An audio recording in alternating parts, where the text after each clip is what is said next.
भाई राहुल, आजकल शिवाजी महाराज का बहुत मतलब मूवीज दिख रहा हो उनके। छत्रपती शिवाजी महाराज कळलं ना।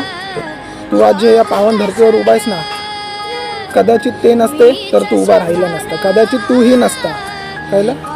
आणि तुझ्या गर्वाने मराठी बोलतोय, तुला ते बोलण्याची इच्छाही झाली नसती, कारण की इथे मुघलांचा राज झाला असता। आम्ही त्यांना छत्रपती का म्हणतो तुला माहिती आहे? कारण जेव्हा तुफानी पाऊस येतो ना, तेव्हा आपल्याला एका छत्राची गरज असते।